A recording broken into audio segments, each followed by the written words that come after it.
Segunda parte, después de técnicas de separación gingival o de preparación de los tejidos blandos previo a la toma de impresión, vendría haciendo impresiones ahora propiamente tal. Como les dije hace un rato, al inicio de año vimos algunos materiales de impresión cuando estábamos viendo prótesis removible y conversamos también de siliconas a grosso modo ahí. Ahora nos vamos a enfocar un poquito más en técnicas de impresión o consideraciones para prótesis fijas, no tanto como para prótesis totales. Volvemos a hacer algún repaso. Tenemos dos tipos de cubeta, cubeta individual y cubeta stock. La cubeta stock es la que viene tal cual como la compramos en el fabricante. La individual es una cubeta que hacemos específicamente para el paciente. No confundir con la cubeta individualizada, que es una cubeta generalmente stock que yo voy a modificar para adaptarla al paciente. Por ejemplo, cuando le incorporo cera o silicona a una cubeta para darle la forma más o menos de cómo es la arcada del paciente, o abro la cubeta o la corto con algún instrumental cortante, de tal forma de que la cubeta se pueda adaptar mejor a la realidad de ese paciente, pero completamente diferente a lo que es la cubeta individual, que es una cubeta que requiere una impresión inicial, que sería esta impresión anatómica, sobre la cual yo voy a hacer un modelo de trabajo y voy a adaptar una cubeta específica a la forma anatómica de la arcada del paciente, ya sea con la presencia o no de estos dientes. De dientes, perdón, en este paciente. Normalmente la cubeta individual la vamos a tomar con técnicas de impresión monofásica en prótesis fija o en incrustaciones. En cambio, la técnica de cubeta stock la vamos a tomar con técnicas de impresión bifásica. Monofásica quiere decir una fase o una consistencia de material de impresión. Bifásica, dos consistencias o dos fases. ¿Ok? No hace relación a si son técnicas en un tiempo o en dos tiempos, sino que cuántas consistencias o densidades de material de impresión vamos a utilizar. Por lo tanto, como la cubeta individual es una cubeta que está más adaptada específicamente a la forma del paciente, el material de impresión va a ser menor lo que se va a colocar, ¿cierto? Por lo tanto, como va a ser menor, tengo que seleccionar un material de impresión adecuado para técnicas monofásicas. En cambio, en la técnica bifásica, como voy a tener una mayor separación entre la cubeta y los tejidos a reproducir, requiero dos materiales de impresión. Un material de impresión más denso o más duro, ¿cierto? Que tenga menor contracción de polimerización, que generalmente son las siliconas de tipo pesada, que lo que está haciendo específicamente ese material de impresión es individualizarme la cubeta para lograr después sobre este colocar un segundo material de impresión que sería de una consistencia más liviana o más regular, que me va a reproducir mejor los detalles, pero también que tiene una contracción mayor. Por lo tanto, como tiene una contracción de polimerización mayor, requiero un menor grosor. De ahí la necesidad de individualizar las cubetas que son de tipo stock o tipo rimlock, ¿cierto? Con alguna silicona o algún material de impresión que sea más pesado, que tenga menor contracción de polimerización. Después tengo estas cubetas que son las cubetas triple. ¿Por qué triple? Porque en la misma cubeta yo hago que el paciente muerda, son separadas por una tela, y al morder el paciente yo reproduzco la arcada antagonista, la arcada donde está la preparación, y tengo el registro de mordida. Se ve súper bien, esto no es nuevo, tiene muchos años, se ve súper bien, es como rápido, ¿cierto? Pero tiene el inconveniente de que estas son plásticas, se deforman, sobre todo con la contracción de polimerización, por lo tanto no logran una buena reproducción o una buena estabilidad de los materiales. Por lo tanto, desde ese punto de vista no están bien indicadas, salvo ciertas indicaciones puntuales, no estaría recomendable utilizarlas. Se puede utilizar como método diagnóstico, sí, pero para prótesis fijas o para incrustaciones son muy acotadas las situaciones en las cuales lo vamos a utilizar. Por ejemplo, se tiende a utilizar más en preparaciones para inlay de cerómero o de resina de laboratorio que por un material más cerámico. En las técnicas de material cerámico no se recomienda la utilización de estas cubetas triples. Acordarnos de que cada material de impresión funciona bien según o dependiendo del material. Por lo tanto, como tengo diferentes tipos de materiales de impresión con los cuales voy a estar trabajando, requiere una cubeta que esté adaptada a ese material de impresión. Recordemos que en el preclínico de cuarto año ustedes lo que hicieron fue sobre un modelo, cuando era impresión con pasta cinquenólica, no hicieron espaciado con cera, En cambio, sobre este modelo, cuando la impresión con silicona, por ejemplo, el desdentado parcial inferior, sí hicieron el espaciado con cera. ¿Espaciado por qué? Porque requiero un grosor de material adecuado para trabajar y que mantenga las propiedades adecuadas de ese material de impresión. Desde ese punto de vista, con alginato, el alginato se trabaja bien en 3 a 4 milímetros de grosor. ¿Ok? Con eso se mantienen bien las propiedades. En la clase que vimos el año, a inicios de año, hablamos de que se requería un mínimo de 5 milímetros de espaciado entre la cubeta y la preparación. Eso es un mínimo de 5, idealmente más, 6, 7, 8. ¿Para qué más? Porque con eso voy a lograr el espesor ideal del alginato que vendría siendo de 3 a 4 milímetros desde la cubeta a donde está la preparación. Después para la silicona requerimos normalmente de 2 a 3 milímetros, lo que se logra adecuadamente con una doble capa de cera en las zonas dentadas y una capa de cera para espaciado en las zonas desdentadas. Para pasta sinquenólica 0,5 milímetros, eso se logra adaptando la cubeta y el acrílico, logrando esta contracción de polimerización del acrílico, se separa adecuadamente y me va a permitir el espaciado que voy a tener para tomar una impresión con pasta sinquerónica. Y para los detalles intrasurculares, ¿se acuerdan que lo vimos en la primera parte de esta clase sobre la técnica de separación gingival? Requiero un grosor de 0,2 milímetros de la silicona dentro del surco para evitar el desgarro, reproducir bien y lograr una recuperación elástica adecuada de ese material. Estas serían las medidas mínimas ideales con las cuales vamos a estar trabajando. Desde el punto de vista de materiales de impresión, siempre es bueno repasar las clasificaciones. Tengo los rígidos, que serían los yesos de impresión y los compuestos sinquenólicos, que los vamos a dejar de lado, no están utilizados para tratamientos dentales. Después tengo los termoplásticos, como los compuestos de modelar o las ceras de impresión, sobre los cuales no vamos a trabajar tampoco para pacientes dentados, dentados totales o dentados parciales. ¿Por qué? Porque tienden a ser más rígido el compuesto de modelar y las ceras de impresión tienden a deformarse más fácilmente. Y los elásticos. En cuanto a los elásticos, tengo los elastómeros y los hidrocoloides. Entre los hidrocoloides tengo el reversible y el irreversible, y de los cuales el más famoso es el alginato, que sería un hidrocoloide irreversible, hidrocoloide porque se mezclan con agua, ¿cierto? Y después en cuanto a los elastómeros, que vendrían siendo todos estos elásticos, tengo los polisulfuros, los poliéteres y la silicona, ya sea de adición o de condensación. La silicona de adición, normalmente llamada polivinil siloxano, es el nombre con el cual generalmente nos vamos a referir a las siliconas por adición, para diferenciarlas de las siliconas por condensación. Material más utilizado en impresiones serían los elastómeros y de estos, los más utilizados serían los polivinilsiloxanos o siliconas, ¿ok? Insisto, el polivinilsiloxano normalmente nos vamos a referir a silicona por adición y cuando hablemos de silicona nos vamos a referir a siliconas por condensación. Y también tengo los poliéteres, que son más hidrocompatibles que los polivinilsiloxanos con las siliconas, pero son más desagradables para su utilización en boca, por mal olor y porque son más rígidos también, cuesta más retirarlo de la boca. Entonces, en la silicona y polivinilsiloxano son técnicas simples, alta estabilidad dimensional y precisión, buena recuperación elástica al momento de retirarlo, ¿cierto? Excelente, yo lo retiro, se deforma, pero se recupera bien elásticamente. Sus propiedades viscoelásticas son más bajas, tienen baja distorsión, resistencia a la ruptura adecuada, por lo tanto me permite retirarla y lograr una cierta resistencia para evitar el desgarro, no así los alginatos, por ejemplo, o las ceras, que tienen una resistencia a la rotura baja. Características de alta fluidez, dependiendo de la consistencia, pues permite fluir adecuadamente y escurrir por los surcos. Tiempo de polimerización corto, algunos son más cortos que otros, eso va a depender de lo que le adiciona al fabricante como compuesto extra a los materiales de impresión de tipo silicona o polivinilsiloxano, y permiten sí o sí vaciados múltiples. Y esto es una ventaja porque como no se deforma y tiene una buena estabilidad dimensional, si el vaciado me queda con algún problema, yo podría eventualmente volver a vaciar sobre la misma impresión con la cual trabajé. Aquí tengo un modelo comparativo entre siliconas de condensación, polisulfuro, poliéter y siliconas de adición, donde voy a evaluar la contracción de polimerización a las 24 horas. Si ustedes se fijan, siliconas de adición, su contracción es menor.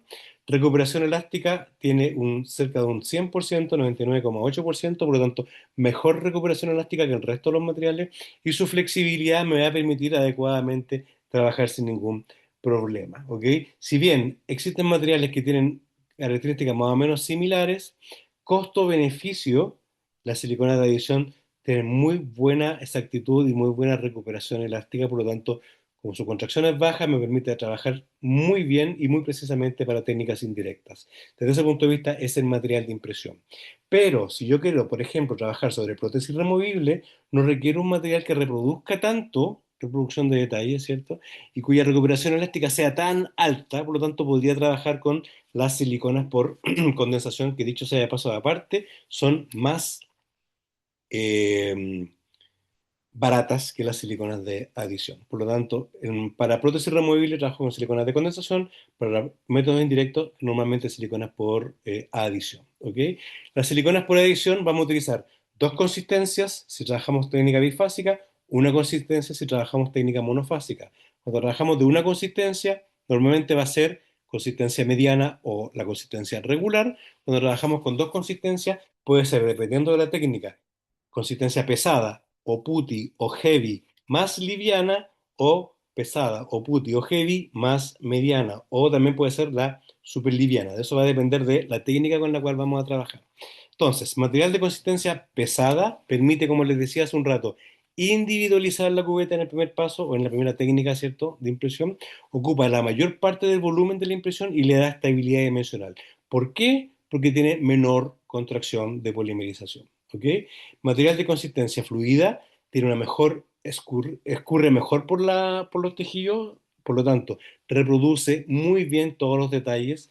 El grosor de la pasta debe ser, ojalá, no mayor a 2 milímetros. ¿Ok? ¿Por qué? Porque si es mayor de 2 milímetros va a tener mayor contracción de polimerización, menor estabilidad dimensional, ¿cierto? La capacidad de penetración subgingival y recuperación elástica de la pasta fluida son mayores que de la masilla, pero en grosores no mayores a 2 milímetros. ¿Y qué tenemos?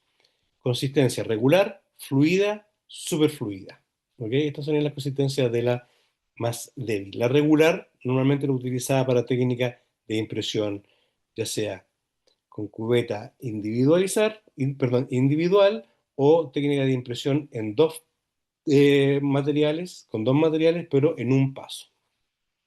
La combinación de ambas consistencias será en función de si se impresiona en uno o en dos pasos, si presenta espaciado o no, en el fondo cubierta individual o no, y si la impresión es sobre dientes, sobre implantes o para prótesis removible. Normalmente para prótesis removible usamos una consistencia, ¿ok?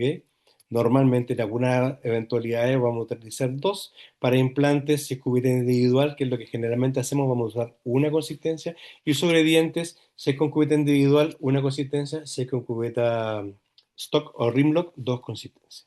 Por lo tanto, en sobre dientes, si tengo en un paso, técnica de un paso, cuando dicen lo voy a hacer en un tiempo operatorio, utilizo pesada heavy más consistencia regular.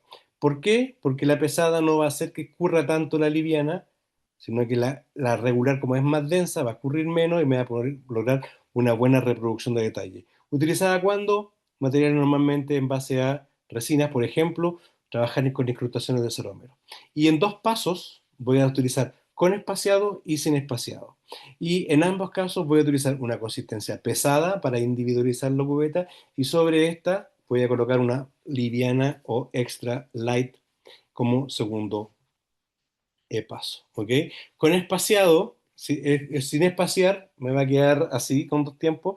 Y cuando hago con espaciado, podría incorporarle la consistencia regular si el grosor va a ser mayor. ¿Ok? Si no, si tengo un espaciado, pero muy bien calibrado, podría utilizarlo fluida o la extra light.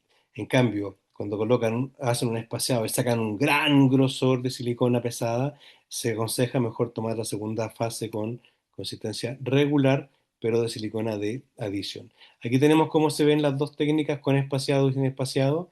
Si ustedes se fijan, la técnica de un paso y de dos pasos, la técnica de un paso tiene el inconveniente de que la pesada hace que toda la liviana escurra, por lo tanto, normalmente la tendemos a sacar de la preparación.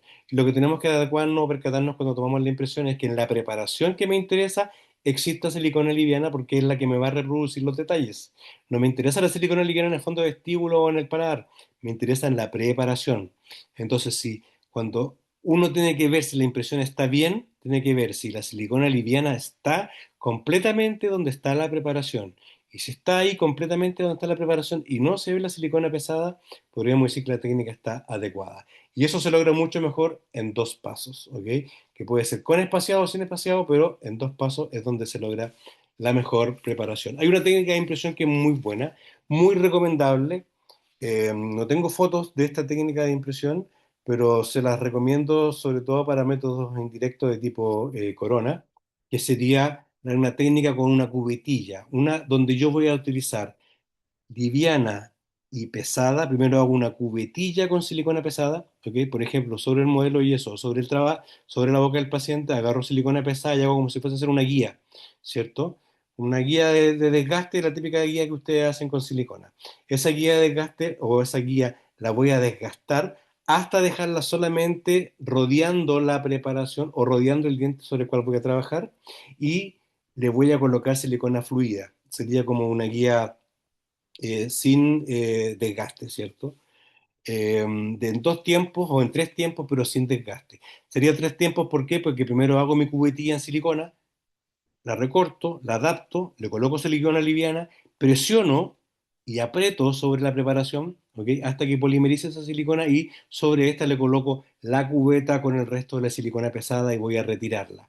Entonces al retirar la cubeta voy a tener finalmente dos consistencias que son pesada en la cubetilla individual y pesada en la cubeta en general, más consistencia liviana o extra light que fue sin espaciado, la cual va a estar solamente en la preparación y específicamente donde hice la cubetilla de silicona. Por lo tanto, es una técnica en tres pasos o en tres tiempos, sin espaciado, pero con dos materiales de impresión o bifásica.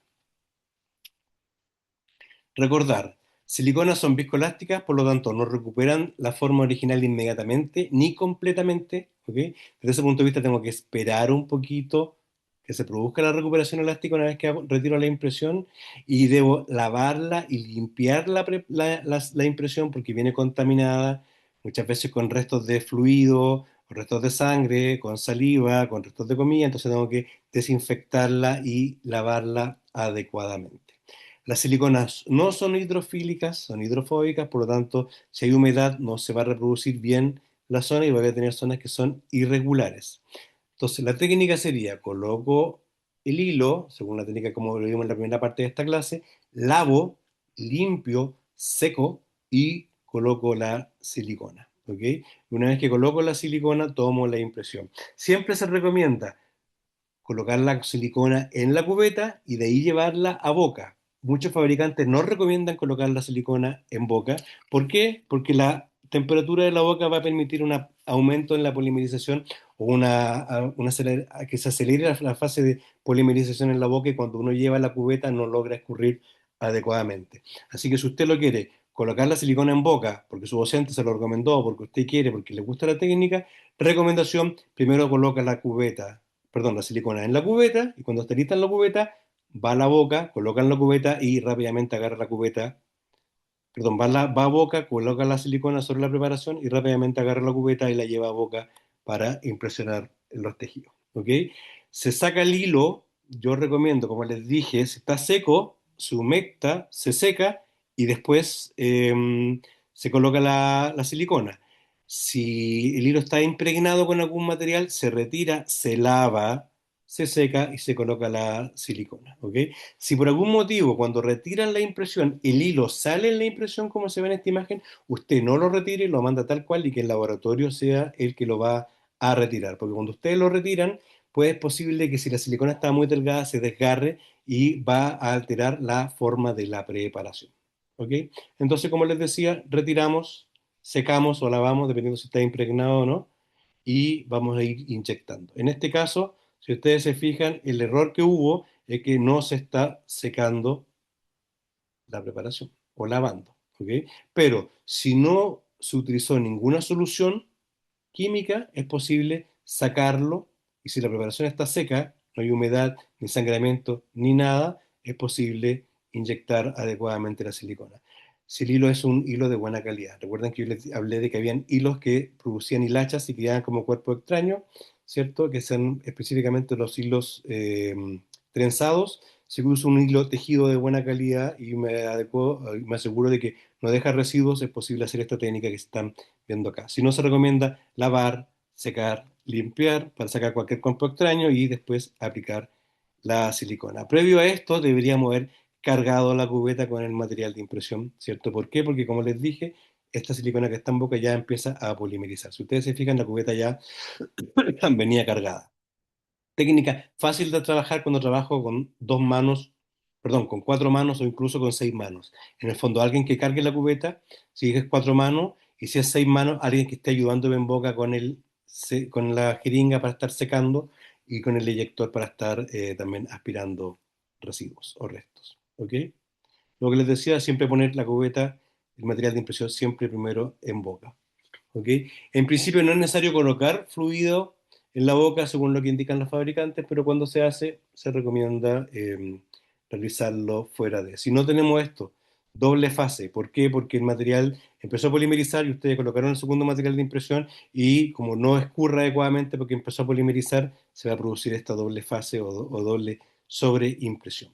Lo que debemos lograr entonces es un duplicado exacto de la preparación. Cuando está su duplicado exacto con el material de impresión, en toda la preparación decimos que la técnica está adecuada. Retiro la impresión y espero un rato antes del vaciado. ¿Qué es lo que espero? Recuperación elástica. Recordemos, es un elastómero, es un elástico.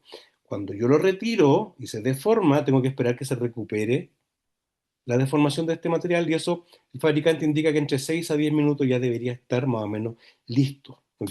Ahora, hay materiales de impresión que vienen, estamos hablando de silicona por polivinil siloxano, ¿cierto? Que vienen con el paladio, que son materiales de impresión más caros, ¿cierto? Y este paladio permite controlar la liberación de hidrógeno, que es un material de un subproducto que va a liberar las siliconas por adición. Recordemos, las siliconas por condensación liberan etanol, siliconas por adición no liberan subproducto, pero sí se produce la liberación de hidrógeno, y las que vienen con paladio controlan esta liberación de hidrógeno, por lo tanto no tenemos problemas en el vaciado y podemos hacer el vaciado inmediatamente. Si no, tenemos que esperar esta liberación de hidrógeno para poder hacer el vaciado y es posible que el fabricante me indique, haga el vaciado después de una hora. Entonces vean bien las indicaciones del fabricante si me permite hacer el vaciado a los 6 minutos o a los 10 minutos o me recomienda a la hora. Ahora, generalmente en la práctica, muchas veces uno en la consulta saca la impresión, la limpia, la desinfecta y la manda al laboratorio, por lo tanto el laboratorio sería el que hace este proceso y muchas veces ya pasó la hora y se produjo la liberación de hidrógeno. Pero cuando ustedes lo van a hacer en boca, perdón, en la consulta o en la clínica, en la universidad en este caso, vean lo que indica el fabricante para saber cuándo se puede hacer este vaciado. Si no, se pasa esto, que en el modelo, ¿cierto? Producto de la liberación de hidrógeno quedan estas irregularidades o poros, que no es por un mal vaciado, sino por un vaciado temprano, donde no se logró la liberación de este hidrógeno y se va a ver finalmente esta cosa. ¿Ok? Existen opciones que llaman siliconas hidrofílicas. Realmente son hidrocompatibles. ¿Ok? No son hidrofílicas, incluso los poliéter. Me permiten trabajar mejor en soluciones húmedas. Yo trabajé un tiempo con la HydroRise, que es de la Chermac. Tenía bastante buen resultado, la verdad de las cosas. Como que el ajuste de mis restauraciones era bastante bueno. Lo recomiendo, yo lo comprobé. Actualmente trabajo más que todo con impresiones digitales, pero lo comprobé y el resultado de estas hidrocompatibles es un muy buen resultado. Son realmente beneficiosas, tienen un costo un poquito más elevado, pero bien tomadas, bien seleccionadas, van a lograr una adecuada preparación, un adecuado modelo o reproducción y finalmente una buena restauración. Importante, sí o sí, siempre desinfectar las impresiones porque vienen agentes extraños, porque vienen restos de hilos, vienen restos de soluciones químicas, vienen restos de saliva, alimentos, a veces con tártaro, etcétera. Por lo tanto, sí es necesario o sí es recomendable desinfectarlas, ¿ok? No viene con una contaminación muy alta, no se va a producir tan fuertemente una contaminación cruzada porque normalmente el laboratorista lo va a trabajar con guantes y lo va a trabajar con mascarilla y con lentes normalmente, pero muchas veces pasa de que para poder hacer el vaciado soplan, ¿cierto? Para que esté seco y cuando no se hizo la desinfección, se salta al ojo o a la nariz o a la boca y no se usaron las barreras adecuadas, es posible que se contamine el paciente, perdón, el laboratorista o incluso uno de ustedes mismos. Desde ese punto de vista, les voy a subir un paper sobre, que es bibliografía obligatoria, que se va a preguntar en los solemnes, sobre técnicas de desinfección de las impresiones. Y por último, impresiones digitales, lo voy a pasar más o menos rápido porque el doctor Nicolás González le va a hacer una clase, si es que ya no la hizo, ¿cierto? Sobre esto, consiste en evitarse materiales de impresión y escanear al paciente con una pistola, ¿cierto? O una eh, cámara intraoral que me va a permitir reproducir todos los tejidos duros o blandos. Indicación cualquiera, sobre todo mucho cuando el paciente tiene mal acceso o intolerante porque tiene un reflejo nauseoso muy marcado o cuando tengo bracket. Pero lo puedo utilizar para prótesis fija, unitaria, plurales, incrustaciones, prótesis parcial removible, prótesis total removible para ortodoncia, cirugías maxilofaciales, para tratamiento de TTM, implantología, creo que se lo mencioné, etcétera. En el fondo, para cualquier cosa. Incluso diagnóstico, para hacer encerado diagnóstico o hacer la evaluación previa del paciente también. Siempre se puede utilizar una técnica digital. Tengo dos formas de trabajarla en laboratorio. Uno mediante un flujo digital completo o flujo digital parcial, que lo vamos a ver en la siguiente diapo, o otro mediante flujo convencional. Flujo convencional, hago toda la técnica convencional, pero después lo que voy a hacer es digitalizar el modelo, escanear el modelo y hacer la elaboración de la restauración final. En cambio, con flujo digital tengo dos formas. Voy a hacer la impresión, tener digitalizado el modelo, porque da una impresión digital, ¿cierto? Y sobre esta impresión digital puedo hacer un modelo de trabajo o puedo trabajarlo digitalmente. Si lo hago con un modelo de trabajo, imprimo un modelo y sobre esta impresión del modelo puedo hacer materiales colados, resina o lo que yo quiera con una técnica de laboratorio convencional. En cambio, si hago con flujo digital completo, sobre la impresión digital hago un diseño, lo fabrico, lo elaboro y hago después una técnica fresada o una técnica impresa, que creo que lo vimos en materiales de provisionalización con los PMMA, ¿cierto? Y después lo voy a imprimir y o lo voy a fresar y se lo voy a llevar al paciente. Aquí tengo las dos opciones que les dije, haciendo una impresión digital de de la preparación, ¿ok? Donde tengo la impresión digital, modelo virtual, el diseño, la manufactura y lo llevo a boca, ¿ok? Y si no, puedo tener una impresión digital que voy a llevar a un modelo de fabricación sobre el cual voy a hacer lo mismo de la técnica de cera colada o la técnica que yo quiera utilizar en el laboratorio, si es de resina o si es de sinterización, etcétera, para lograr finalmente mi material de reproducción y mi restauración final. ¿Cómo se crean las impresiones? Hay dos técnicas que son diferentes, una mediante fotografías que se van uniendo unas con otras y otra un video. Para algunas se aplica medio de contraste y para otras no se aplica medio de contraste, pero al estar utilizando esta impresión en boca, un software va reproduciendo y va armándome un mapa o me va reproduciendo la boca de todo lo que yo estoy escaneando, ¿cierto? Y se van mostrando estas imágenes que sería la reproducción de todo lo que yo estoy logrando, que se puede medir en diferentes, o se puede obtener un resultado en diferentes archivos como el STL o el PLI, o hay otros archivos también, JPG incluso, que estos archivos van a depender de lo que yo quiera lograr o la información que yo le quiera mandar al laboratorio para que el laboratorio me haga tal o cual cosa, independiente, perdón, es dependiente de si yo quiero hacer una restauración indirecta o una guía de implante o un alineador o una férula de protección oclusal o una prótesis removible, etcétera. Por eso que generalmente yo escaneo y la máquina me va a dar diferentes archivos que yo se los puedo mandar al laboratorio. Entonces me permite aislar la zona de sangre, perdón, trabajar con la zona aislada, sin sangre y saliva, igual que en la técnica convencional, con hilo separador, igual que en la técnica convencional, sin luz, no tengo para qué ponerle la luz del sillón, porque me da cuerpo extraño, ojalá sin luz.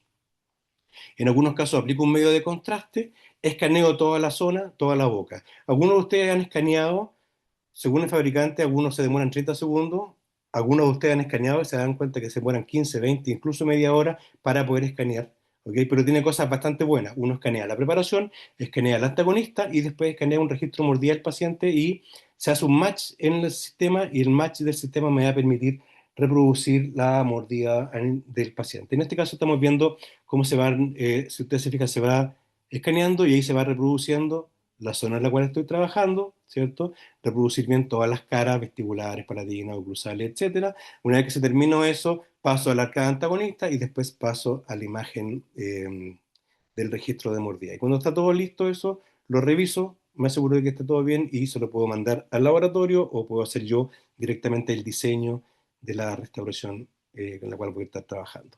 Pero como les decía, lo vamos a pasar rápido porque ustedes van a tener esto después con el doctor González. Ahí estaría la reproducción, a través de una pantalla táctil voy a ir moviendo, viendo la preparación, viendo cómo me quedó la impresión y sé inmediatamente si está bien o no está bien.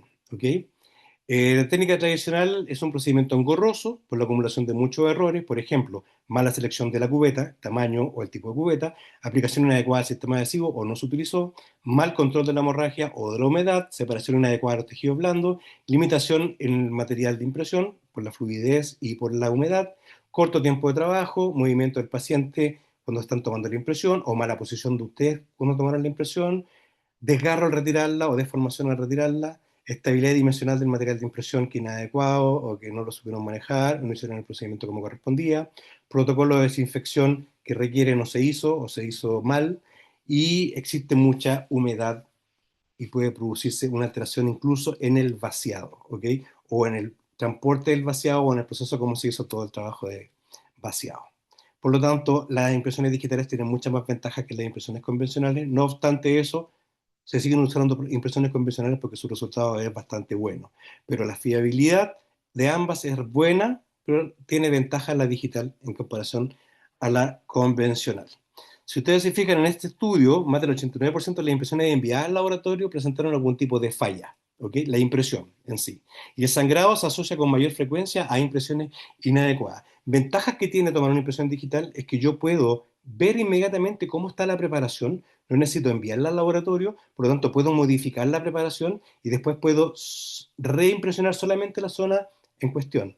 Si yo tomo una impresión con silicona, por ejemplo, y la impresión está mala, tengo que tomar de nuevo la impresión y quizás de nuevo volver a colocar el separador. En este caso, solamente voy a tomar la impresión de la parte que me salió con fallas. Por lo tanto, ahorro tiempo, es mucho más cómoda, es más aceptable para el paciente. Puedo mostrarle, actúa como herramienta de marketing, le puedo mostrar cómo está, qué es lo que yo voy a hacer, entonces al paciente le gusta. Hay una reducción en las alteraciones o las fallas por el material de impresión, porque aquí no hay material de impresión, ¿cierto? Ahorro en costos y en tiempo. En costos, ¿por qué? Porque no tengo que comprar silicona, no tengo que comprar yeso, no tengo que hacer vaciado. Ahorro en tiempo porque tengo esta técnica en un archivo, ¿cierto? Y la mando al laboratorio inmediatamente por correo. Al laboratorio le llega inmediatamente, no tengo que esperar que se vaya, que el laboratorio venga a buscarla, ¿ok? Y por otra cosa, se le perdió, no importa, vuelvo a mandar el archivo. Y yo quiero hacer alguna modificación y tengo el archivo original, al paciente se le perdió una incrustación o la corona y la preparación sigue intacta, vuelvo a mandar el mismo archivo. No tengo para qué estar tomando impresiones de nuevo. Pero sí es caro tener este procedimiento, ¿cierto? O sea, o tener estas lámparas. Tengo diferentes tipos de escáner intraoral, pero sus costos van variando desde 3 millones, 5 millones y uno de muy buena calidad, 18, 20, 25, 30, 60 millones, 80 millones. Nosotros en la universidad tenemos varios, de los que tenemos son buena calidad. Teníamos uno que se lo dieron hace poco que costaba como 80 millones más o menos, y el resto de los que tenemos están bordeando entre los 15 y los 25. Son de muy buena calidad las lámparas o los escáneres intraorales con los cuales estamos trabajando nosotros en la universidad. Ventaja entonces, puedo calibrar, puedo ver bien dónde están los errores, amplío la imagen, por lo tanto, antes de enviar al laboratorio sé dónde está y lo que tengo que repetir, lo que tengo que reescanear, ¿cierto? Y puedo medir los espacios proximales, con antagonistas, etcétera, para saber de que lo estoy calibrando y que me va a llegar un material con los grosores adecuado, acorde a lo que me está indicando el fabricante, ¿cierto? Por lo tanto, tengo buena precisión, buena durabilidad de los modelos porque son más resistentes, son de resina, no se fracturan o no se desgastan tan rápidamente como el yeso. Puedo repetir el procedimiento, etcétera. Tengo muchas más ventajas de aceptación por parte del paciente. Sí, inconvenientes, la lámpara es más o menos grande, a muchos pacientes les incomoda, ¿ok? Es un poquito más o menos incómoda para algunos tipos de pacientes. De hecho, en algunas lámparas puedo incluso tomar color. Yo les recomiendo el color, se seleccionan ustedes, que va a ser la siguiente clase que les voy a enviar, la toma de color. Registro interoclusal, veo la cantidad de contactos oclusales, puedo medir incluso la zona donde tienen más contactos oclusales y poder bajarlas o disminuirlas. Desventaja, el costo. Evidentemente, una de las cosas más desventajosas, el tamaño de la cámara, que para algunos es grande y incómoda, y otro que usan algunos medios de contraste, que podría también incluso ser desventajoso y va a quedar en boca. Áreas de limitación, por el momento, desdentados totales, todavía estamos trabajando, se ha ido mejorando la técnica, hay técnicas para mejorar la técnica de impresión de desdentados totales o en grandes espacios de desdentados parciales, hay inconvenientes muchas veces porque se producen alguna posibilidad de fallas. Por lo tanto, mientras más diente tenga, mayor posibilidad hay de tener un buen resultado. Y desarrollos a futuro, lo ideal sería un escáner como el CBST, que sería el Combin, ¿cierto? Donde el paciente se toma un escáner extraoral y sale la reproducción de la preparación, sin humedad, sin hilo separador, nada. Eso sería súper cómodo y hacia allá van los desarrollos futuros. Aquí les dejo algunas ventajas y beneficios de la técnica intraoral en comparación a la tradicional que dice la literatura, que más o menos resumen toda la actividad y la clase que hicimos recién, ¿cierto? Por lo tanto, es sería un resumen de lo que yo les acabo de nombrar, ¿ok? Recordar de que los márgenes suelen tener un espacio que va entre 100 y 120 micras. Ese espacio muchas veces con las técnicas digitales se disminuye a 50 micras, por lo tanto, podríamos tener quizás un buen resultado, pero con buenos laboratorios y con buenas técnicas de impresión convencional, logro igual un buen resultado. Por lo tanto, resumen de las dos partes de esta clase. Trabajar siempre sobre tejidos periodontales sanos. El material de impresión que ofrece una mejor precisión y estabilidad serían las siliconas por adición, por lo tanto es material de impresión de elección. Existen en el mercado numerosos sistemas de impresiones digitales, todos son más o menos muy parecidos, van a diferenciarse para los que los requeremos, pero para ustedes cualquiera les puede servir. Las restauraciones conseguidas mediante impresiones digitales presentan un mejor ajuste y terminaciones de oclusión, etcétera, en comparación a las convencionales, pero las convencionales con polivinilsiloxano y con una buena técnica de impresión y una técnica de separación gingival logran una precisión y una fiabilidad muy similar a las digitales. Colegas, eso sería todo. Les voy a terminar, terminar de subir las preparaciones y les voy a subir la clase de color.